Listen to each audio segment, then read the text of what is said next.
Hello friends, அடுப்பாங்கிற நம்ம வீட்டு சமையலில் இன்றைக்கி மட்டன் பிரியாணி எப்படி செய்கிறதுன்னு பார்க்கலாம். இப்போ 1 கிலோ மட்டன் வாங்கி சுத்தம் பண்ணி வச்சுருக்கேன்.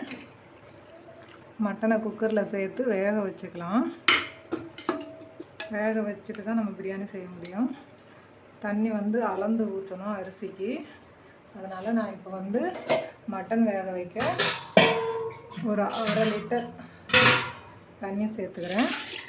இப்போ நான் இதில் 3 சொம்பு அரிசி எடுத்துருக்கேன். இது ஒரு சொம்பு 4.5க்கு 3.5 மட்டும் தண்ணி சேர்த்துக்கணும் பிரியாணி செய்யும்போது. இப்போ நம்ம மட்டனை நல்லா இளங்கரியாக வாங்கியிருக்கேன். ஒரு 5 விசில் அது மாதிரி இல்லை ஒரு 6 விசில் விட்டு எடுத்துக்கலாம். அப்போ தான் பிரியாணியில் கறி சாஃப்டாக இருந்தால் தான் நல்லாயிருக்கும். 1/4 லிட்டர் ஆயில் சேர்த்துக்கலாம். ஒரு 50 ml நெய் சேர்த்துருக்கேன். இப்போ பிரியாணிக்கு தேவையான மசாலா இதை சேர்த்துக்கலாம். ஒரு 400 கிராம் வெங்காயம் இது மாதிரி கட் பண்ணி வச்சுருக்கேன், அதையும் சேர்த்துக்கலாம். சேர்க்கும்போது ஒரு 4-5 பச்சை மிளகாய் இது மாதிரி கீறி வச்சுருக்கேன். இது நல்லா வதங்கிடுச்சு பாருங்கள், நல்லா செவந்து வருது. இப்போ இந்த ஸ்டேஜில் நம்ம 50 கிராம் இஞ்சி 50 கிராம் பூண்டு இது மாதிரி நான் அரைச்சி வச்சுருக்கேன். நம்ம இதை சேர்த்துக்கலாம்.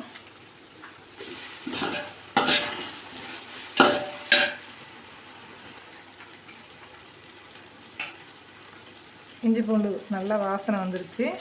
பச்சை வாசனைலாம் போய் நல்ல மனம் வந்த பிறகு ஒரு கைப்பிடி அளவு புதினா கொத்தமல்லி இது மாதிரி சுத்தம் பண்ணி வச்சுருக்கேன், அதை சேர்த்துக்கிறேன்.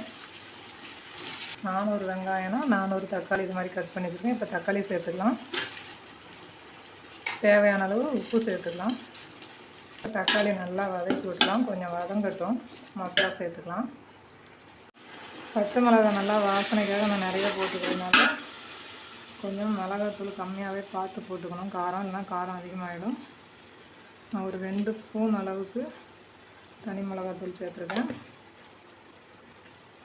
நீங்கள் பிரியாணி மசாலா வேணால் சேர்த்துக்கோங்க. நான் கரம் மசாலா 1 ஸ்பூன் சேர்த்துருக்கேன். இதெல்லாம் நல்லா கிளறி விட்டுட்டு இப்போ ஒரு 200 ml தயிர் சேர்த்துக்கலாம்.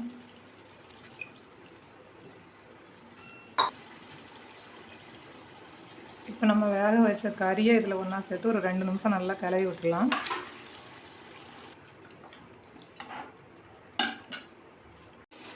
இப்போ பாருங்கள், நல்லா கறி ஒரு 2 நிமிஷம் ஆச்சு, நல்லா வதங்கி மேலே எண்ணெய் பிரிஞ்சிருச்சு. நம்ம இந்த ஸ்டேஜில் தண்ணி சேர்த்துக்கலாம்.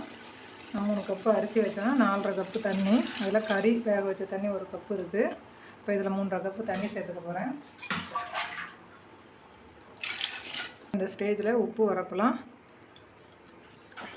செக் பண்ணிக்கணும். லெமன் ஜூஸ் கலந்தாச்சு. இப்போ நாம் இது நல்லா கொதிக்கட்டும். கொஞ்ச நேரம் மூடி போட்டு கொதிக்க விடலாம். இப்போ நல்லா கொதிச்சிச்சு. அரிசி நல்லா கழுவி ஊற வச்சு தண்ணி வடித்து வச்சுருக்கேன். இப்போ இதை அரிசியை சேர்த்துக்கலாம். பொறுமையாக கிளறி விடணும்.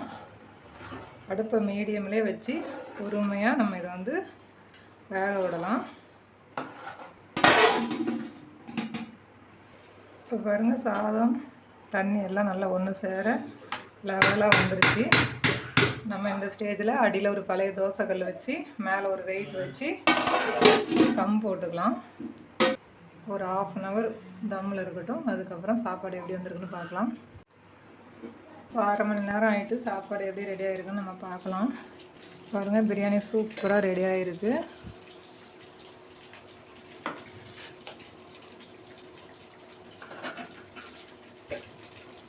நம்மளோட மட்டன் பிரியாணி சூப்பராக ரெடி ஆகிருச்சு. இன்றைக்கி மட்டன் பிரியாணிக்கு முட்டையும் ரைத்தாவும் 65வும் செஞ்சுருக்கோம்.